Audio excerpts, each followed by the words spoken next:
Are all cops really bastards? The typical argument in the media tends to go along the lines of, lots of cops do bad things, therefore cops are bad.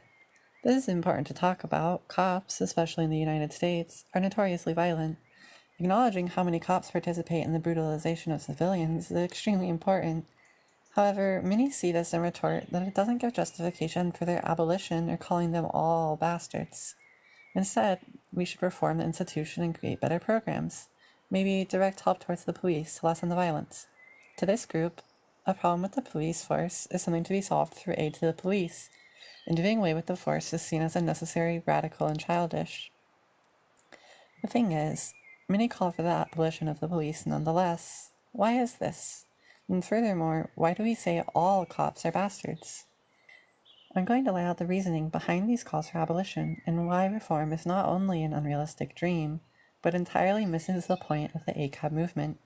You may not agree with some of the statements made here, and that's okay. As long as you can see my reasoning through, we can agree to drop the pointless arguing over if it's really all cops and instead focus on the underlying issues, positions, and assumptions at the heart of the topic, namely the nature of the state.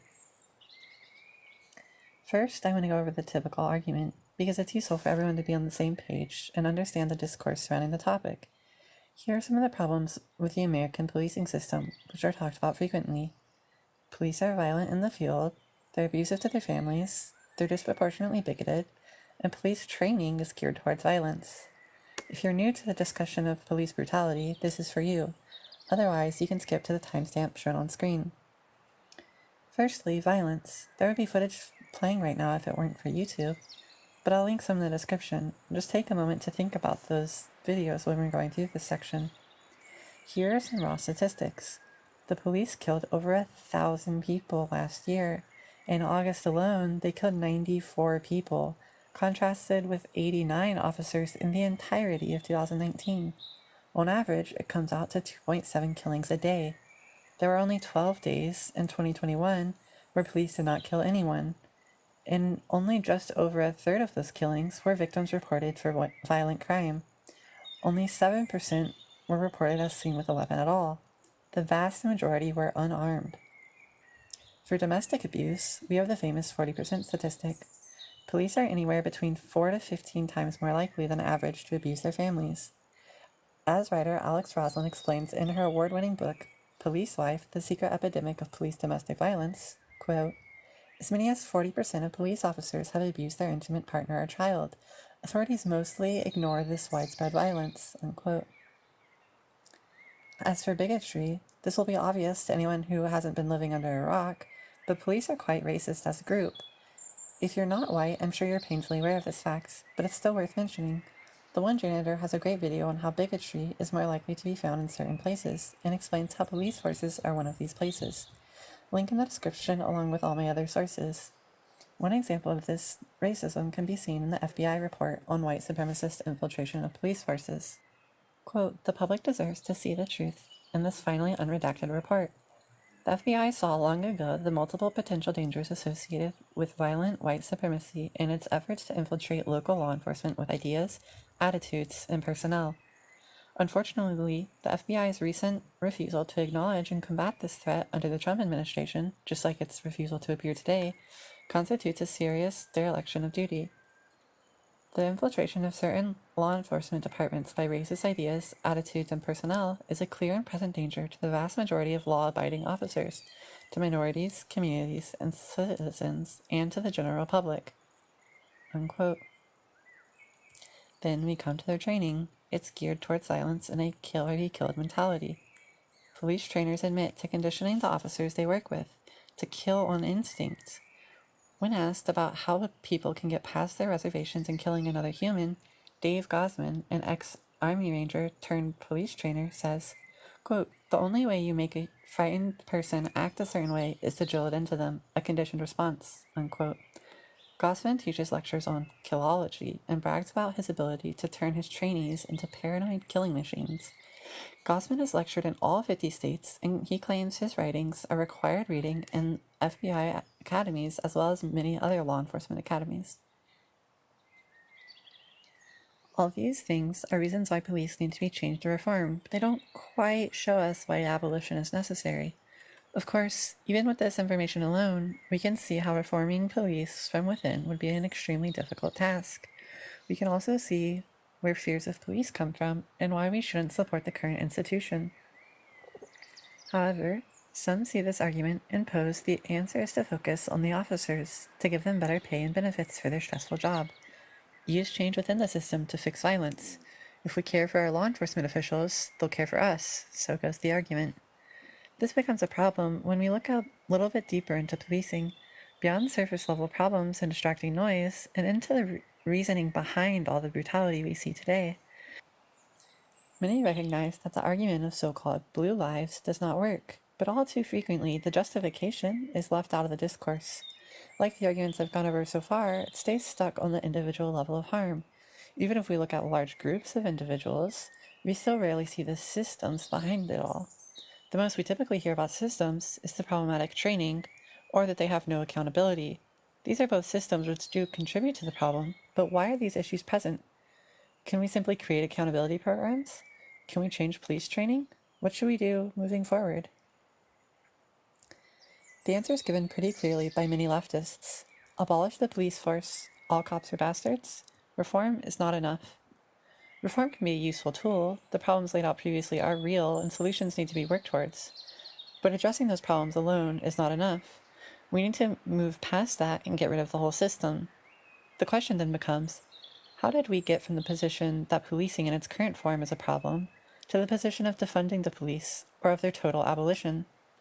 Personally, I held the position that police were a problem for a while without understanding the push to defund them, or the call that all cops were bastards. Now, I still defended the slogan ACAB, but I would make my own little alterations. Oh, it doesn't mean all cops, it's just a generalization, shorthand for a slogan. Or later I came to the position that all cops are bastardized, believing that while not all cops are bad, the training and environment will lead them to become worse and worse over time. I now proclaim, alongside many other leftists, that yes, all cops are bastards, and here's why. The occupation of a police officer is a bad one. It serves a bad purpose. Police officers' jobs are not to protect people, or even more generally to help people. Their job is to protect private property. You may be taken aback by this statement, but hear me out. There are other similar occupations that work to maintain lives. Those are firefighters and EMTs. Police are tools of the state, which are used to manage populations and things which do not serve the interests of those at the top of the political and financial hierarchy. Police work to manage the symptoms of a failing social system, not to fix these problems. Focusing on the effects rather than the root cause cannot and will not ever solve the problem.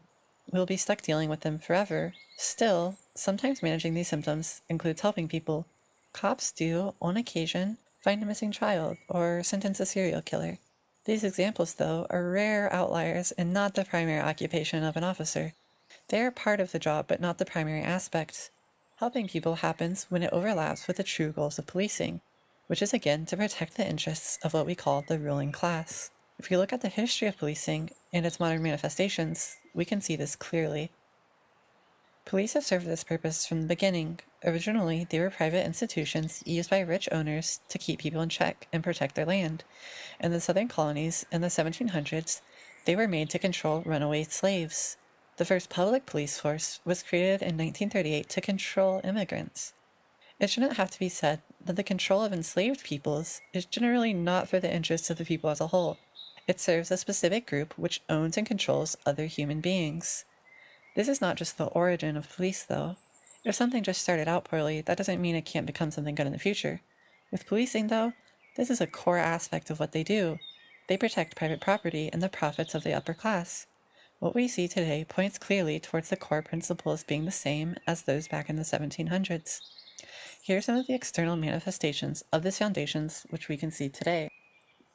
Crime is a politically constructed term. Serious crime goes unsolved, and starvation is enforced, all for the benefit of the government and the groups which have a large sway over the laws that are enforced.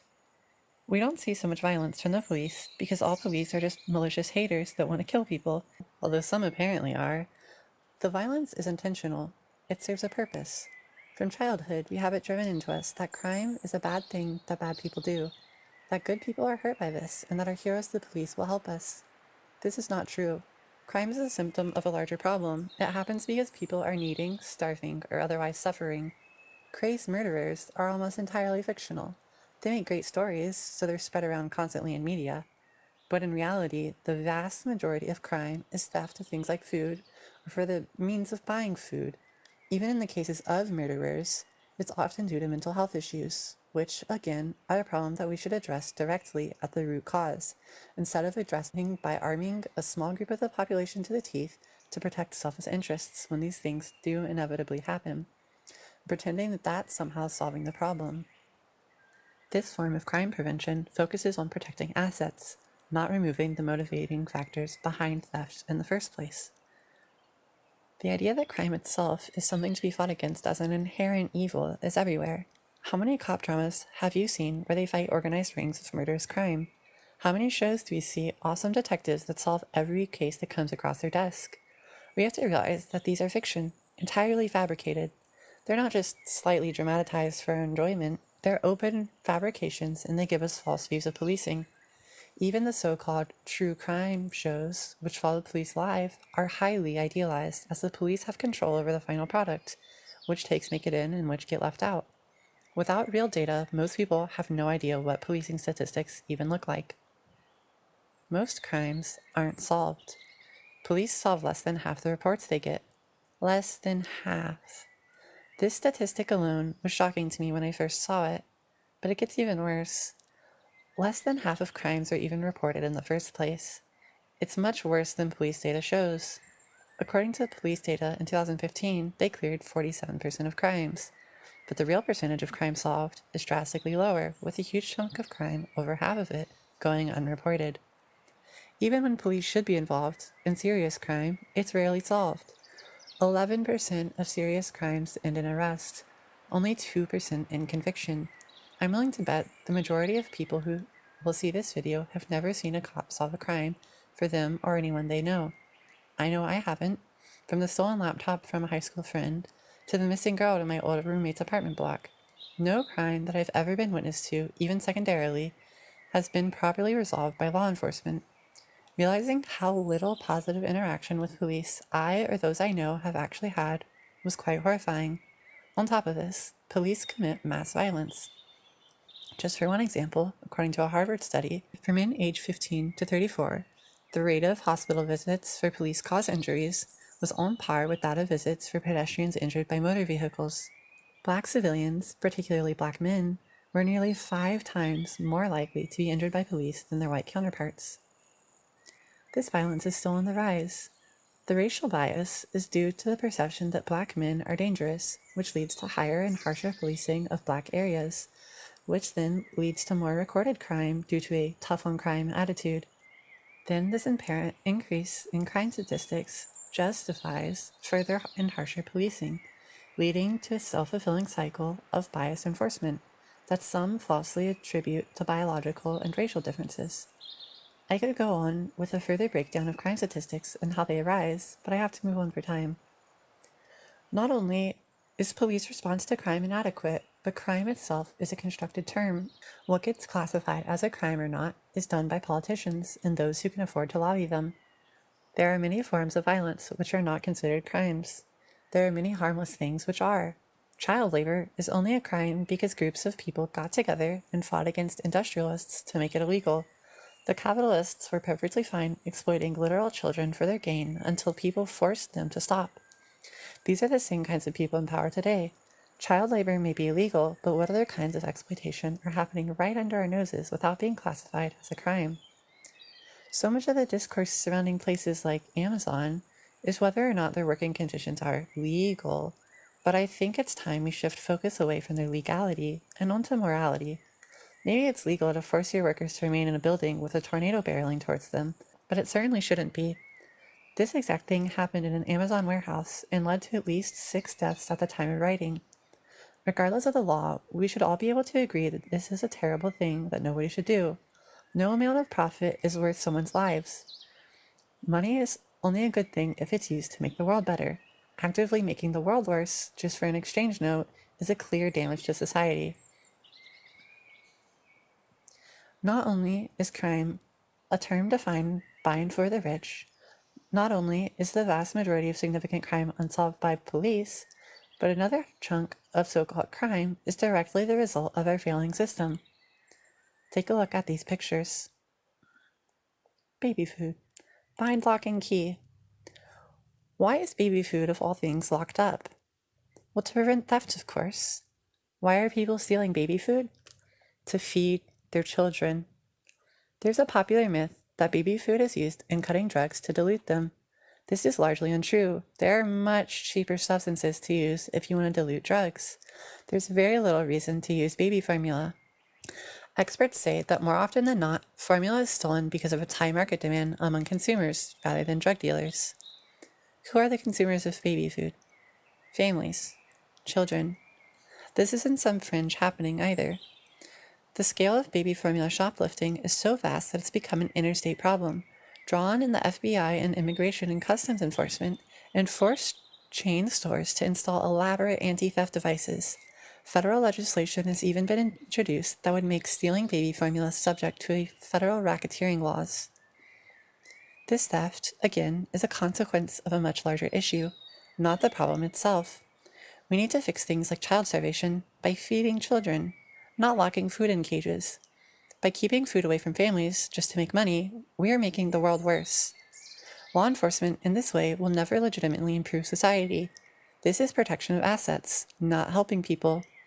We have to actually change the physical conditions of society for things like this to stop. We need better programs to feed the hungry, better working condition and pay, better sick leave for parents. We need better mental health care for those in tough places, to care for those who may otherwise commit violence. We need to fix the root problem, not create entire policing systems around managing the ways in which they manifest. And that's the thing, too. That's not why police were created. They weren't created to fix our problems. They were created to help slave owners and the store owners, to uphold their profits and keep their goods from being stolen, not to help society and to keep us safe. We're kept safe because you can't sell to dead people. Most safety brought is merely a side benefit of this horrible system. You don't vote for your local police department staff. In the very few cases you can, it's rarely in any meaningful way. They're put there by the government, which works for themselves and large companies, not the people. As an extension, that is who police serve, and we see this reflected in their actions. The violence, all the things we've covered so far, and more, are exactly what we would expect to see if police truly did operate for those reasons. Let's look at one final example, the war on drugs. The war on drugs has been a massive failure. Tough on crime attitudes and mandatory minimums end with overcrowded prisons, which increase recidivism rates. Once someone is in prison once, there is an 83% chance they will end up there again.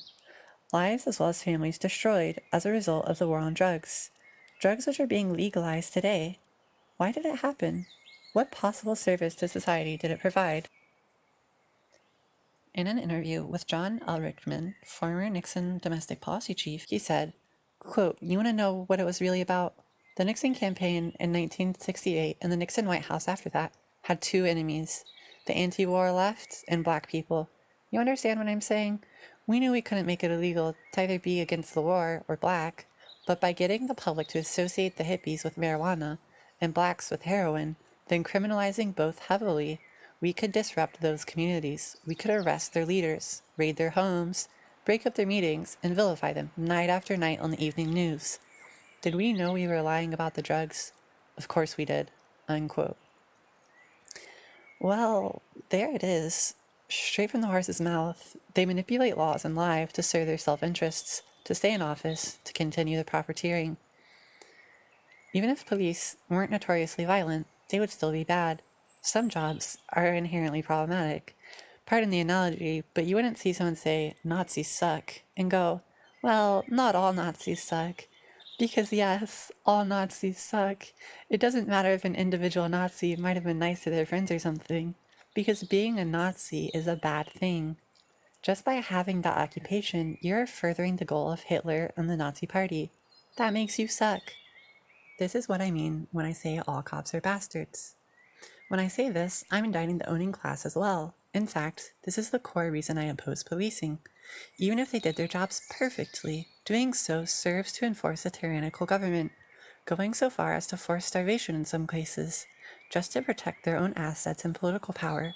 It doesn't matter if they're nice, or if sometimes they individually help people, because by their nature they are working to uphold tyranny. In fact, they've protected the very systems which Nazis based their policies on, and continue to protect the political class which created them. From the systemic point of view, any benefits to the people are merely a coincidence, because the purpose of police is not to help people, at least not most people. From a socialist analysis, they serve what we call the bourgeois class, or the owning class, which is opposed to the workers' class, the class of the people. This is, in my opinion, where the real disagreement lies, not in the nature of policing, but in the nature of the state and the group which it serves. If you'd like to learn why the bourgeois class interests and the people's interests are opposed to one another, or even just concepts of class and class conflict as a whole, stick around, as that'll likely be my next video. Turn on notifications to see when it's released, as you're unlikely to come across it otherwise. Alternatively, you can check out this video linked in the description. To summarize, cops were bastards for enforcing slavery when they were made, and they're bastards for enforcing wealth inequality, de facto racial segregation, and starving of children today. Policing measures aren't just inadequate to solve our problems. Their goal isn't even to help us in the first place. If we truly want a better society, we need to work together. We've done this before, and we can do it again. I do not want to get rid of all social systems because police are violent.